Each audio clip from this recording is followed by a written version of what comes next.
तो hello and good afternoon everyone, कैसे हैं आप सभी लोग। उम्मीद करता हूँ आप सभी लोग बहुत अच्छे से होंगे, आप सभी लोग प्रसन्न होंगे, आपका स्वास्थ्य अच्छे से होगा।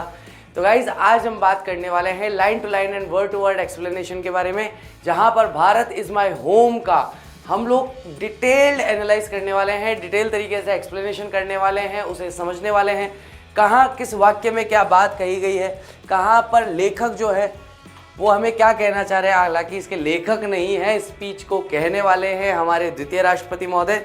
तो वो कहाँ पर किस भाव से किस बात को कहते हैं और कहाँ पर वो क्या एक्सप्लेनेशन देना चाहते हैं। तो हमारा सेकंड चैप्टर है, चैप्टर का नाम है Bharat is my home. Doctor Zakir Hussain साहब जो हैं उन्होंने इस स्पीच को दिया था। ठीक है, ये एक भाग है जो हम पहले पढ़ चुके हैं, उसको एक बार फिर से देख रहे हैं। डॉक्टर जाकिर हुसैन जिनका जन्म 1897 में हुआ था, जिनका परम पद जो है वो 1969 के अंदर हो गया था। 1967 के अंदर वे राष्ट्रपति बने थे और 1969 में वे हमारे बीच में नहीं रहे। उनका जन्म जो है वो हैदराबाद में हुआ था और उनका निधन जो है वो दिल्ली के अंदर हुआ था।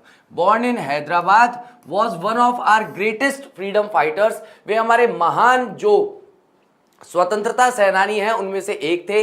एज वेल एज, साथ ही साथ, एन एमिनेंट एजुकेशनिस्ट, एक बहुत ही प्रतिष्ठित या प्रसिद्ध एक एजुकेशनिस्ट, यानी कि हिंदी में कह सकते हैं शिक्षाविद भी थे।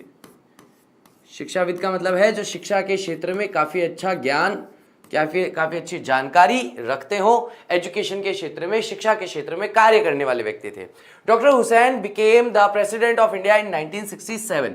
ये बात हम यहां पर कर चुके हैं। 1967 के अंदर वे भारत के क्या बने थे? राष्ट्रपति बने थे। अर्लियर ही हैड सर्व्ड, और पहले वे सेवा कर चुके थे, यानी पहले उन्होंने अपनी सेवा किस रूप में दी थी? As the governor of Bihar, और वो भी ट्वाइस, दो बार वे बिहार के गवर्नर रह चुके थे, यानी कि 2 टेन्योर के लिए वे बिहार के गवर्नर थे।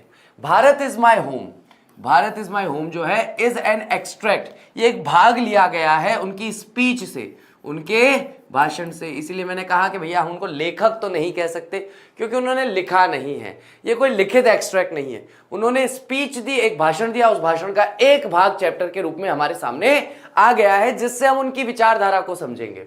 ही गेव इन 1967, ये बात हम कर चुके हैं। ये भाषण उन्होंने कब दिया था? 1967 में दिया था, जब वो ओथ ली थी, उन्होंने शपथ ली थी उसके बाद एज प्रेसिडेंट, राष्ट्रपति के रूप में।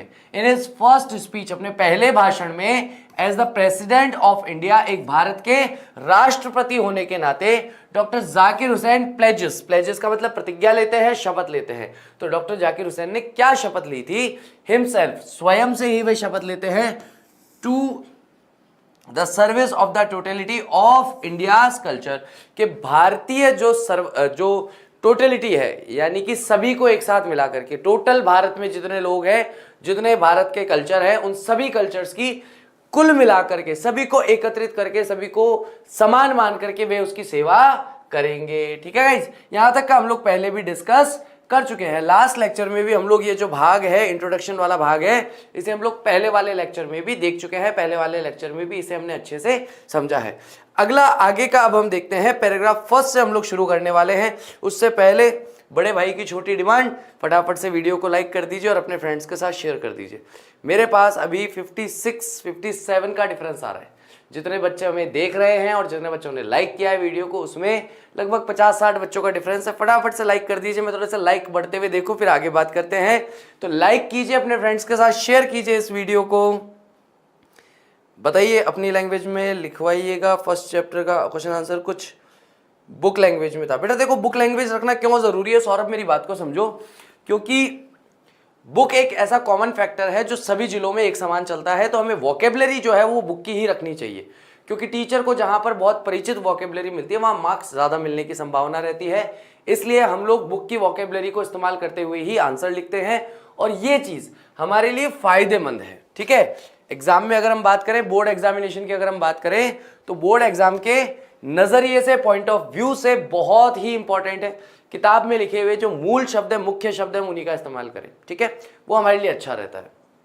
आई मस्ट कन्फेस, मुझे इस बात को स्वीकार करना होगा, मुझे इस बात को कन्फेंस करना होगा। अब यहां पर जितनी बार भी आएगा हम किससे लेंगे, हम समझेंगे डॉक्टर जाकिर हुसैन साहब खुद की बात कर रहे हैं। आई मस्ट कन्फेस, यानी अनिवार्यता से मुझे इस बात को स्वीकार करना होगा दैट आई एम ओवरवेल्म्ड, मैं अभिभूत हो गया हूं। अभिभूत होने का मतलब किसी भी एक भाव से, कोई भी एक इमोशन जो है जब आप पर पूरी तरीके से कंट्रोल कर लेता है तो उसे कहते हैं अभिभूत हो जाना। जैसे कोई गुस्से के अभिभूत होता है, कोई प्रेम के होता है, कोई संवेदना के होता है, कोई एम्पैथी की होता है, कोई सिंपैथी की होता है। अलग अलग भावनाओं से व्यक्ति अभिभूत हो सकता है। आपको कोई बहुत ज्यादा सम्मान दे तो आप अभिभूत हो जाएंगे, आपका कोई बहुत ज्यादा अपमान कर दे तब भी आप अभिभूत हो जाएंगे। तो वे यहाँ पर कहते हैं कि भैया मैं अभिभूत हो चुका हूं बाय द ट्रस्ट। किस चीज से अभिभूत हुआ हूं? उस विश्वास से, उस आस्था से। My people have placed in me, जो मेरे लोगों ने यानी मेरे भारत वर्ष के लोगों ने मुझ में दिखाया है। तो जो विश्वास मुझ में दिखाया है, जो आस्था मुझ में दिखाई है भारतवर्ष के लोगों ने, मैं उससे अभिभूत हो गया हूं। बाय इलेक्टिंग मी, मुझे चुन करके, इलेक्टिंग का मतलब होता है चुनना।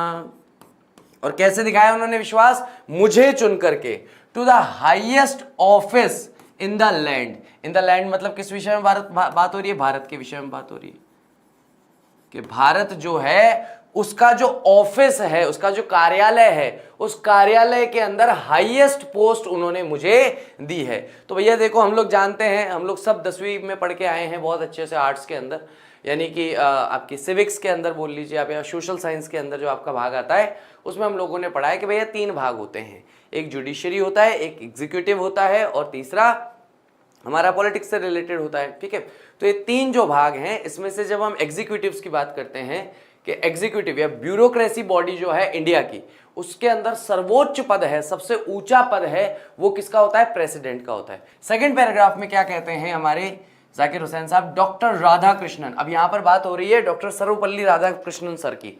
तो डॉक्टर सर्वपल्ली राधाकृष्णन सर जो है, brought to the presidency mental equipment, a degree of erudition and wealth of experience rarely to be found anywhere। तो डॉक्टर राधाकृष्णन जो है, जब वे आते हैं तब वे अपने साथ क्या क्या लेकर आते हैं? ब्रॉट। ब्रॉट का मतलब होता है, देखो ब्रिंग ब्रॉट, ब्रॉट बनता है, ब्रिंग का मतलब होता है लाना। तो यहां पर भूतकाल में है तो वे लाए हैं, है ना। कोई सामान्य व्यक्ति होता तो हम कह देते लाया है, लेकिन डॉक्टर राधाकृष्णन सर के बारे में लाया है कहना उचित नहीं लगता। तो हम क्या कहेंगे कि डॉक्टर राधाकृष्णन सर जो है वो लाए हैं टू द प्रेसिडेंसी, यानी कि इस राष्ट्रपति स्थान पर मेंटल इक्विपमेंट, यानी कि मानसिक जो उपकरण वाले तंत्र हैं वो लेकर के आए हैं। अ डिग्री ऑफ एरुडिक्शन, विद्वत्ता की एक डिग्री लेकर के आए हैं, यानी कि जो विद्वानों में भी जो पूजनीय है या विद्वान होने की जो डिग्री है उसे लेकर के आए हैं।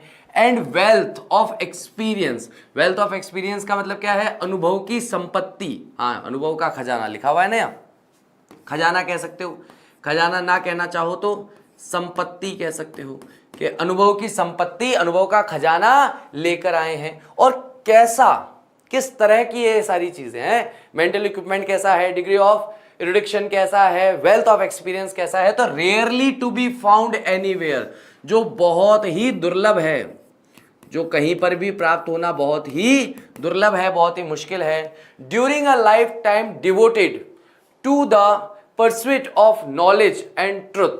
तो ड्यूरिंग का मतलब होता है कि अपनी जीवन काल के दौरान। ड्यूरिंग का मतलब क्या हो गया? दौरान। किसके दौरान? तो अपने जीवन काल के दौरान, जो उनका जीवन काल है उसके दौरान। डिवोटेड टू, जो कि समर्पित है, the pursuit of knowledge and truth, ज्ञान और सत्य की खोज में। तो ऐसे व्यक्ति हैं जिन्होंने अपना पूरा जीवन काल किसमें लगा लिया? ज्ञान और सत्य की खोज में अपने जीवन को समर्पित करने वाले व्यक्ति हैं। कौन है? डॉक्टर राधाकृष्णन के विषय में वे कहते हैं। यानी कि यहां पर हमें पता चलता है कि डॉक्टर राधाकृष्णन को वो कितना मानते हैं, और खास करके डॉक्टर राधाकृष्णन को मानने का कारण क्या है कि उन्होंने अपना पूरा जीवन, यानी कि डॉक्टर राधाकृष्णन सर जो है अपना पूरा जीवन केवल और केवल सत्य और ज्ञान की खोज में समर्पित कर चुके हैं। तो यहां पर परस्यूट का मतलब होता है खोज या तलाश। किस चीज की खोज या तलाश? तो आ गया नॉलेज एंड ट्रुथ। हिंदी में कहें तो ज्ञान और सत्य की तलाश में जिन्होंने अपने जीवन को समर्पित किया है। अपने पूरे जीवन काल के दौरान He has done, more than probably any other man to bring out and explain Indian philosophical thoughts। ठीक है, तो अब उनके बारे में वे कहते हैं, राधा कृष्णन सर के बारे में कहते हैं कि उन्होंने संभवतया, ठीक है, प्रोबेबली का मतलब होता है संभवतया, संभावित रूप से, ऐसा लिख देता हूं थोड़ा सरल रहेगा, वरना संभवतया में ही कंफ्यूज हो जाएंगे आते तो उन्होंने संभवतया किसी भी दूसरे व्यक्ति से ज्यादा काम किया है। क्या काम किया है? टू ब्रिंग आउट मतलब बाहर लाना, एंड एक्सप्लेन व्याख्या करना। किस चीज को बाहर लाना, किस चीज को व्याख्या करना? तो भारतीय दार्शनिक विचार,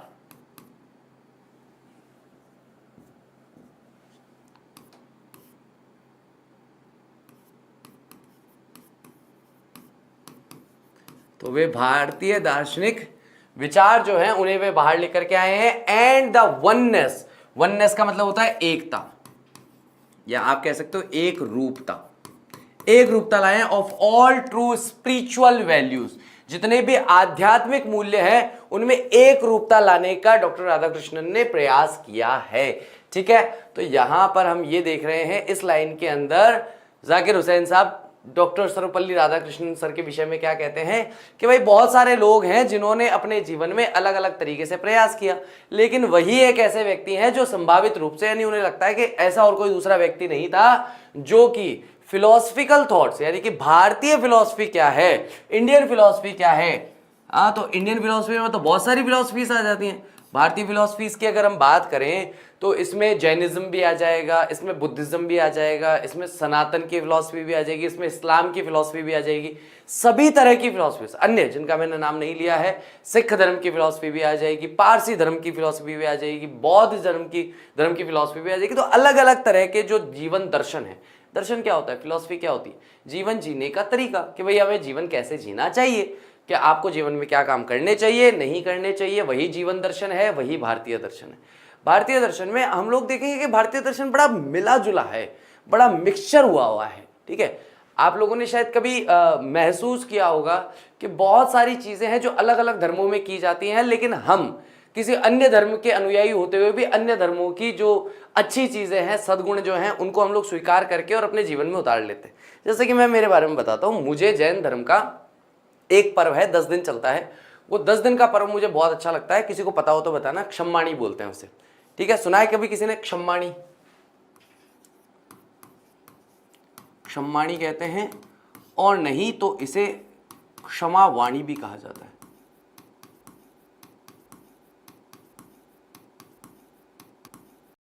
क्षमावाणी एक ऐसा पर्व है जो 10 दिन का पर्व जैन धर्म में मनाया जाता है, जिसमें वो लोग वर्ष भर में अगर किसी के भी प्रति कोई अपराध हो गया है, चाहे वो मानसिक हो, चाहे वो वाचिक हो, चाहे वो कर्मिक हो, मन से, वचन से, कर्म से अगर कोई भी अपराध बना है, कोई भी पाप बोध हुआ है, उसके लिए वो जाने अनजाने पापों के लिए समुदाय में, अपने जैन समुदाय में, अब तो खैर जैन समुदाय में नहीं, बाहर भी, जैन समुदाय के बाहर भी, जैसे मैं जैन धर्म से बिलोंग नहीं करता, मैं सनातन धर्म से करता हूँ, फिर भी लोग मुझे मैसेज करते हैं, मैं भी लोगों को मैसेज, मैं बहुत वाइडली मनाता हूँ मतलब इस दिन को।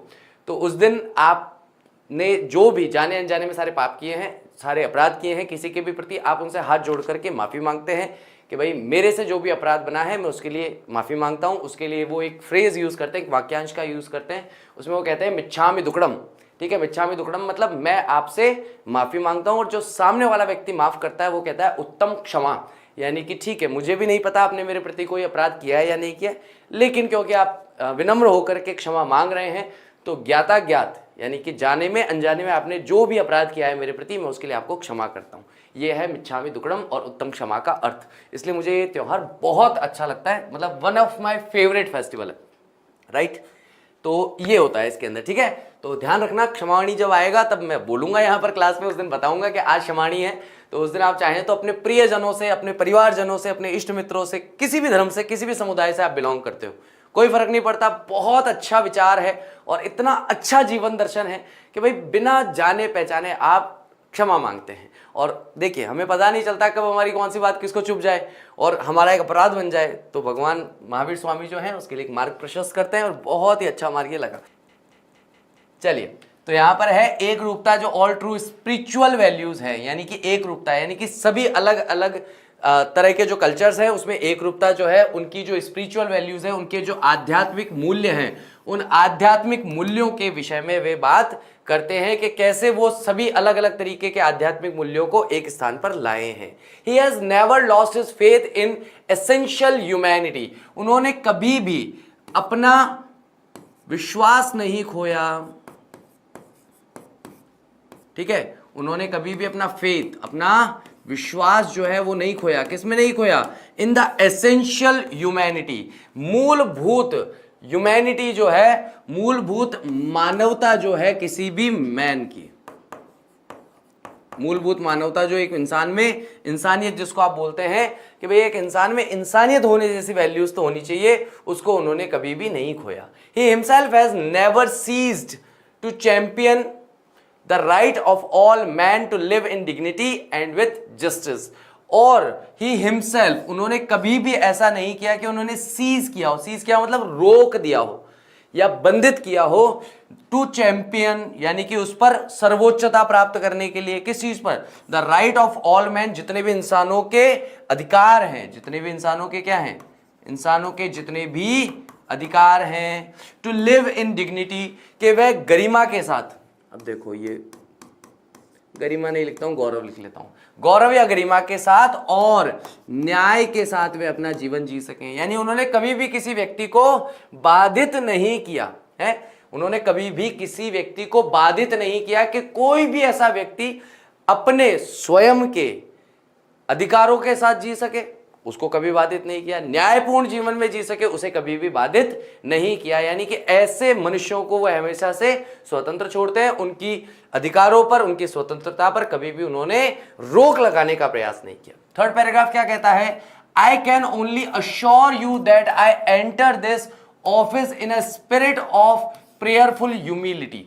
तो यहां पर वे कहते हैं कि मैं आपको अश्योर कर सकता हूं, मैं आपको विश्वास दिलाता हूं, या मैं आपको विश्वास दिला सकता हूं that I enter this office, कि जो प्रेसिडेंट का जो ऑफिस है, प्रेसिडेंट का जो कार्यालय है, मैं एंटर करता हूं, मैं इसमें प्रवेश करता हूं in a spirit of prayerful humanity, कि एक प्रार्थना युक्त जो भाव है, प्रार्थना युक्त जो भावना है, उस प्रार्थना युक्त भावना से मैं इस स्थान में प्रवेश करता हूं, एंड टोटल डेडिकेशन, और पूर्ण समर्पण के साथ।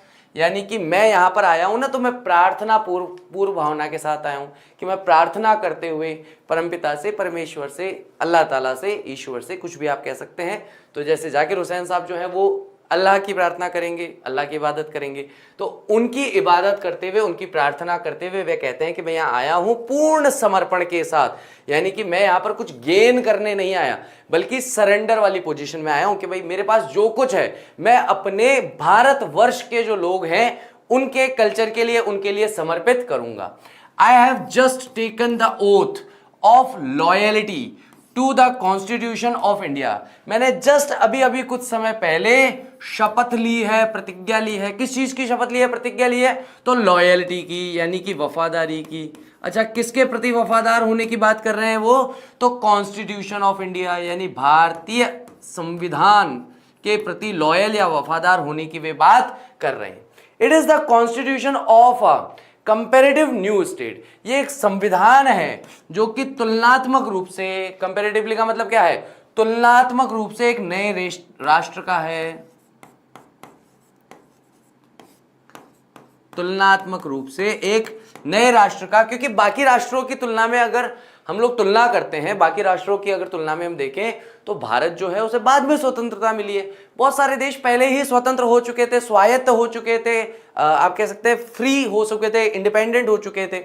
तो जो कंपैरेटिवली नया स्टेट है विच इट्स फ्री सिटीजन हैव, और ऐसा देश है जहां पर इनके स्वतंत्र नागरिक हैं। फ्री सिटीजन का मतलब क्या है? ये एक ऐसा देश है जहां के नागरिक अब क्या हैं? स्वतंत्र नागरिक हैं। Have for the first time in history given to themselves, और पहली बार इतिहास में ये स्वतंत्रता उन्हें दी गई है। यानी भारत के लोगों को पहली बार वास्तविक तौर पर स्वतंत्रता देखने को मिल रही है। पहले की अगर आप समझ में देखेंगे, अलग अलग राज्यों में अलग अलग नियम, अलग अलग राजा के अलग अलग नियम, अलग अलग राजा की अलग अलग कर व्यवस्था। उसके बाद में अंग्रेज आ गए, अंग्रेजों ने अपने अनुसार जो भी कानून बनाया, जो भी कानून में संशोधन करके चेंजेस किए, अपने अनुसार चलाया। अब क्या है कि भारत के लोगों ने मिलकर के ये संविधान बनाया है। बाहर का कोई व्यक्ति आकर के संविधान नहीं बना रहा है कि कोई ब्रिटेन से आ गए और उन्होंने संविधान का निर्माण कर दिया, ऐसा नहीं है, और आप पर थोप दिया गया हो, नहीं।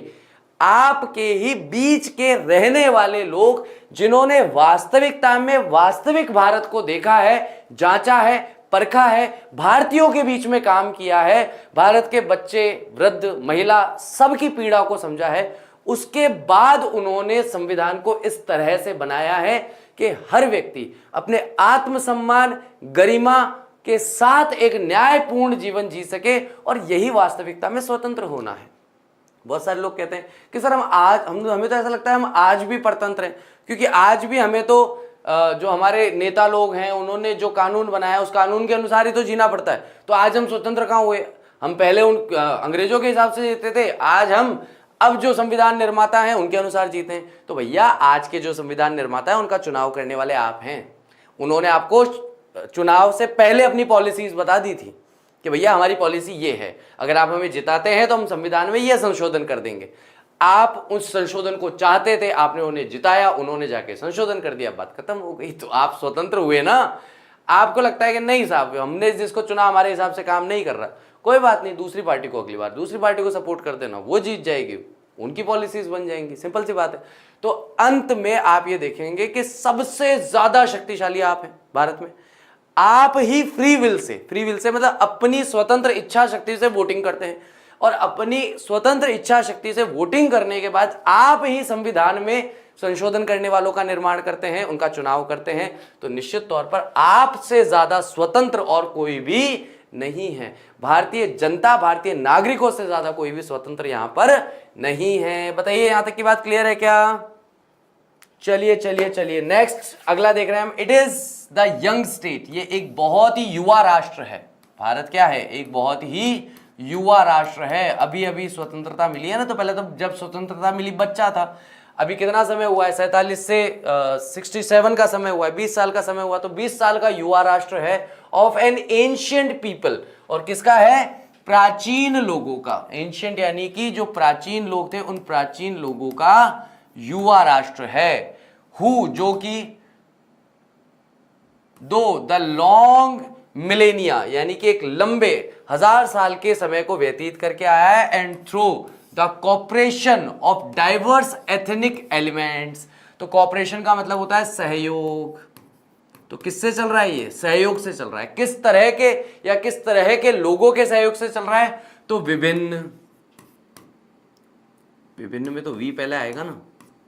हाँ, गड़बड़ हो गई, चलो कोई बात नहीं। विभिन्न, एथनिक का मतलब आप कह सकते हो कि अलग अलग तरह की विचारधारा वाले समूह।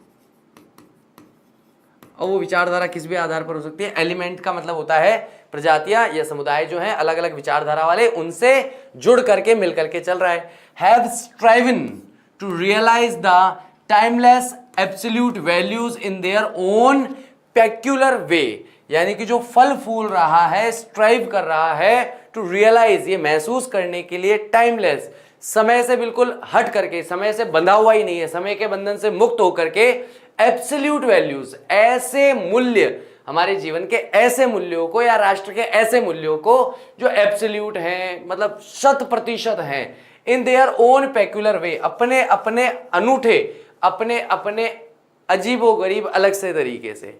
आई pledge myself to the service of those values, मैं अपने आप से वादा करता हूं, मैं अपने आप से शपथ लेता हूं कि मैं इन वैल्यूज की रक्षा करूंगा, इन वैल्यूज की सेवा करूंगा जो अलग अलग एथनिक ग्रुप वाले लोग अपने यहां पर महसूस करते हैं या अपने यहां पर उस पर विचार करते हैं।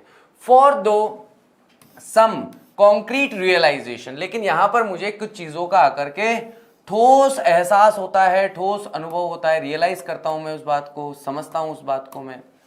ऑफ अ वैल्यू, एक मूल्य के विषय में, में बिकम इनएडिक्वेट, कि ये अपर्याप्त है, with the change of circumstances, जैसे जैसे परिस्थितियों में परिवर्तन होता है वैसे वैसे जो वैल्यूज हैं, परिस्थितियों, जैसे जैसे परिस्थितियों में परिवर्तन होता है वैसे वैसे ही हम देखते हैं कि हमारा वैल्यू सिस्टम जो है वो भी चेंज होता रहता है। कोई कहते हैं कि मैं गांधी जी के कदमों पे चलता हूं, मैं कभी झूठ नहीं बोलता, मैं असत्य और अहिंसा की बात करता हूं, लेकिन जहां पर 2 पैसे का फायदा हो थोड़ा झूठ बोल लेता हूं। तो ये क्या है? सर्कमस्टांशनल वैल्यू है। एक ऐसी वैल्यू है जहां पर सच बोलने से ना फायदा हो रहा है ना नुकसान हो रहा है तो सच बोल दिया, लेकिन जहां झूठ बोलने से फायदा हो वहां पर झूठ बोलकर लाभ प्राप्त कर लेना। तो यहाँ पर आपकी वैल्यू की तो धज्जियां उड़ गई, फटाके तरह बम करके फट गया आपकी वैल्यू। तो इस तरीके से यहाँ पर बात हो रही है कि वैल्यू जो है वो अपर्याप्त होती है। एक सिंगल वैल्यू की अगर हम बात करें, with the changes of circumstances the value remains eternally valid and processes for newer and fresher realisations. यानी कि एक वैल्यू जो है वह अनंत काल तक रहने वाली होती है कि लाभ हुआ तो झूठ बोल दिया, हानि हुई तो सच बोल दिया, ऐसा नहीं होता, ये नहीं चलता है। ठीक है, अनंत काल तक मान्य होती है और प्रोसेस करती है, यानी अपने अंदर संरक्षित रखती है नए और फ्रेशर रियलाइजेशंस को, कि नई नई जो अनुभव आते हैं हमें, नई नई चीजें हम जो सोचते हैं, नई नई चीजें जो हम समझते हैं, नए नए जो हमारे साथ अनुभव जुड़ते चलते हैं, और ज्यादा फ्रेशर यानी फ्रेश से फ्रेश तरोताजा जो रियलाइजेशन होते हैं। The past is not dead. हमारा भूत या हमारा अतीत जो है वह मृत नहीं है। हमारा अतीत जो है या हमारा भूत जो है, भूतकाल जो है, वो डेड नहीं है, स्टैटिक नहीं है, यानी कि स्थित या जड़वत नहीं है। It is alive and dynamic. ये पूरी तरीके से क्या है? हमारा भूतकाल जो है वह पूरी तरीके से जीवित है और डायनेमिक है, जोश से भरा हुआ है। Is involved in determining the quality of our present. और ये पूरी तरीके से हिस्सा बनता है कि भाई वह तय करता है, क्या तय करता है? The quality of our present, यानी कि हमारे वर्तमान की जो गुणवत्ता है उस गुणवत्ता को वह संजो के रखता है, उस गुणवत्ता को वह निर्धारित करता है। हमारा भूत बताता है कि हमारा वर्तमान कैसा होगा। तो अपने भूत को, अपने अतीत को मरा हुआ नहीं मानना चाहिए, उसे जीवित मानना चाहिए। जैसे आप लोग आज जैसे भी हो कि सर मेरे को इंग्लिश नहीं आती, 12th क्लास के अंदर बच्चा आके कहता है पूरा एकेडमिक खत्म कर दिया उसने, पहली क्लास से लेकर 11वीं क्लास तक का, उसको आज तक इस बात का एहसास नहीं हुआ। पता नहीं क्यों इन सारे बच्चों को मेरे सामने आकर ये एहसास होता है, सर इंग्लिश नहीं आती, सर प्लीज कुछ करवा दो। 11वीं तक क्या कर रहे थे? मंजीरे बजा रहे थे क्या घर बैठ करके? तो इसका मतलब आप अपने अतीत को आपने कभी सम्मान नहीं दिया।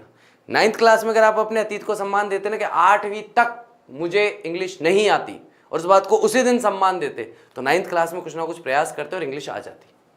9th में नहीं, 10th में, 10th में नहीं, 11th में, 11th में नहीं, 12th में, अच्छा 12th में तो आ गए, तो अब सम्मान दे रहे हैं, सर इंग्लिश नहीं आती। अब जाकर के आप अपने अतीत को मृत नहीं मान रहे हो, अब जाकर के आप अपने अतीत को, अपने भूतकाल को जीवित मान रहे हो कि हाँ भाई ये मेरी 11 साल की गलती है और उसका परिणाम आज ये है कि मुझे इंग्लिश नहीं आती। तो इसका मतलब आपने क्या किया? अपने अतीत को जड़वत नहीं माना, बल्कि उसको डायनेमिक और इन्वॉल्व माना, जो आपके वर्तमान का निर्माण कर रहा है, and the prospect of our future. और इसी से अब हम तय करेंगे कि क्या विचारधारा क्या बनता है हमारे भविष्य में। फ्रेशर का मतलब होता है और ज्यादा तरोताजा, नए से नए विचारों का आना, नए से नए विचारों का समावेशित होना। चलिए, अरे यार कुछ एक वर्ड का तो मैंने होमवर्क रखा है, ज्यादा तो होमवर्क रखा ही नहीं है। मैक्सिमम वर्ड के मीनिंग तो मैंने बता दिए, बीच में 15-20 वर्ड ही तो छोड़े हैं जानबूझ के। कुछ तो होमवर्क करवाऊंगा, कैप्टन गोगा आया हूं तो कुछ लेके जाऊंगा। अगर 20 शब्द बताए हैं, 30 शब्द बताए हैं, 40 शब्द बताए हैं तो 10 तुमसे भी पूछ के जाऊंगा। ऐसा थोड़ी होगा कि सारी पढ़ाई मैं अकेला ही कर लूं, तुम कुछ मत करो। हैं, पेपर तुम्हें देना है, मुझे देना है, कौन देने वाला है पेपर? चलिए, तो जानबूझ करके कुछ शब्द, कठिन शब्दों को छोड़ा गया है। उन शब्दों का अर्थ मैंने हिंदी में तो बोल दिया है, यहाँ पे समझाना था क्योंकि चैप्टर, लेकिन मैंने लिखा नहीं है। तो जैसे ही लेक्चर खत्म होगा अगले 2 से 3 मिनट के अंदर, वैसे ही आप लोगों को क्या करना है, उन वर्ड्स के मीनिंग मुझे कमेंट बॉक्स में लिख करके देने हैं। कल शाम को 3:30 बजे से पहले ये होमवर्क कंप्लीट हो जाना चाहिए। चलिए, उम्मीद करता हूँ आज का लेक्चर अच्छी तरीके से समझ में आया होगा, आपने अच्छे से एंजॉय भी किया होगा। साथ ही साथ डॉक्टर जाकिर हुसैन साहब जो है कितनी डीप थॉट प्रोसेस के साथ बात कर रहे हैं, उसको हम बहुत अच्छी तरीके से देख पा रहे हैं। कल इसी सीरीज को आगे बढ़ाएंगे, word to word, line to line explanation को आगे देखेंगे। Till that, take care of yourself, bye bye, I will see you soon, bye, take care.